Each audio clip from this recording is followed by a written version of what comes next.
of Defense letterhead showing the itinerary of Fani Botha in Israel in July 1976. Not only did he meet with Shimon Peres, he met with Prime Minister Rabin, the head of Israel's nuclear research community, and various other top generals in the military. The press passed it off as a discussion over new mining ventures, but people discussing new mining ventures don't meet with the Prime Minister and the Defense Minister. Talk about the significance of Well, the significance of it is that Israel needed raw materials for its nuclear reactor at Dimona, and it had brought uranium in from Europe in the 1960s, but it was having trouble getting these resources, and South Africa had a lot of it, and a lot of it was already in Israel. So what I did is I went to Fani Botha a few years ago when I was in South Africa, and I interviewed him about this, and I'd actually like to read to you his quotation, which confirms that he lifted the safeguards and that the Israeli government had wanted to use this.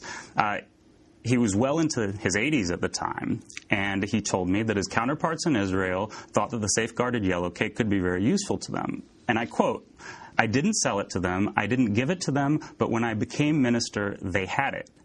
They couldn't use it unless South Africa lifted them, the safeguards. So that's what I did."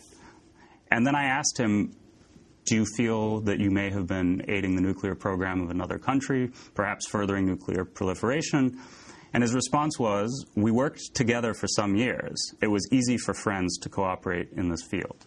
And again, the quote was of Fani Botha, the South African Minister of Mines in the mid-1970s. All of this came out in an in-camera trial that was kept classified in South Africa for many years. This leaked, and the transcript of the trial and the judge's own description of what took place in the proceedings, which involved many top officials, including future President F.W. de Klerk, reveals what I just read to you, the basic outline of the case, and that the Israeli government had been funneling money to Fani Botha in order to keep him in office until this deal went through.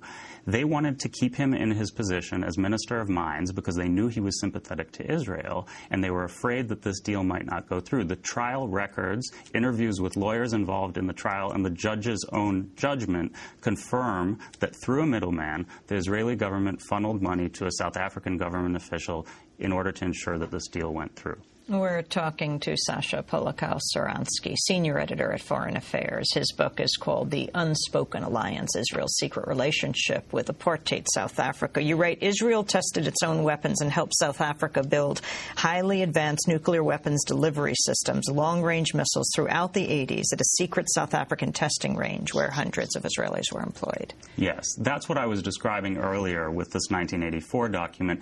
This lasted almost up until the transition to democracy in South Africa. As late as 1989, the two countries were still cooperating in this field. And interestingly, it was George H.W. Bush who started to crack down and eventually put an end to it. What happened in 1989 is Soviet and U.S. satellites picked up images of missiles being launched off the coast of South Africa from this testing range I described earlier. And the plume, the exhaust trail from these missiles matched the Israeli Jericho exactly. So CIA and Defense Intelligence Agency documents that have been declassified in Washington reveal that everyone in the U.S. intelligence community immediately saw this as a signature of an Israeli system or a technology that had been transferred to South Africa, or that there had been such close cooperation that the technology was essentially identical. And so at this point, Bush 41 reprimands Israeli Prime Minister Yitzhak Shamir because this is 2 years after Israel has imposed its own sanctions against South Africa. Israel had vowed to sign no new arms contracts in 1987 after the U.S. government passed sanctions against South Africa and threatened to cut off military aid to any other country in the world that continued to sell arms to South Africa. 2 years later, missiles are being launched off of the South African coast that look identical to Israeli missiles. And so after 1989 and this discovery, the relationship begins to wind down. And by the time the transition begins in South Africa, and Nelson Mandela is released from prison and eventually becomes president in 1994, you see everything slowly disappear. And by 1994, there are no longer high-level military delegations going to Israel. The highest level South African delegation at that point is the boxing team, and they're going on a tour of Israel. We talk about the Israeli generals, the relationship being so close that they would take South Africans to the front lines of the Lebanon War in 1982, the Israeli invasion of Lebanon. That's correct. The South African general Constant Viljoen did travel into Lebanon with Israeli officials at that time. According to the documents in my possession, he did so before even Americans were invited by the Israelis to observe what the South Africans did. The other thing worth noting is that Constant Viljoen also went to the occupied territories in 1977, and he marveled at the Israeli checkpoint system and, quite frankly, was jealous of it. And he wrote in a report to the South African defense minister, "The thoroughness with which Israel conducts this examination is astonishing. At the quickest, it takes individual Arabs that come through there about 1.5 hours. When the traffic is heavy, it takes from 4 to 5 hours." And this was part of a document admiring Israel's internal security apparatus. You have an interesting aspect of this story, which is the ADL in the United States, the Anti-Discrimination Committee. And we only have a minute to go, though we're going to post the rest of the interview on the website. What about the the Anti-Defamation League?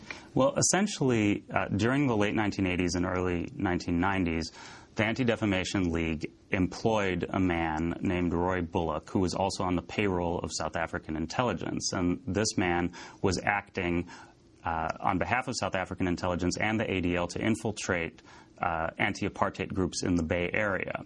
And FBI files investigating the espionage involved came out later, confirming that he was essentially providing the same information to both the ADL and the South African government intelligence services, because they were concerned that the anti-apartheid movement in the U.S. was becoming very strong, and the Israelis and pro-Israel organizations in the U.S. were afraid that this was tarnishing Israel's international image.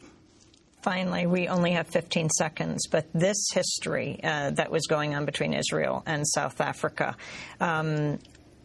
this relationship supporting the South African apartheid regime. Yes, it was vital, and I would argue that it prolonged the life of the apartheid regime in South Africa. It was a vital link. We're going to leave it there. Sasha Polakow-Suransky will continue at democracynow.org, senior editor at Foreign Affairs. His new book, The Unspoken Alliance, Israel's Secret Relationship with Apartheid South Africa. That does it for our show. Happy birthday to Mike DeFilippo. I'm Amy Goodman. Thanks so much for joining us.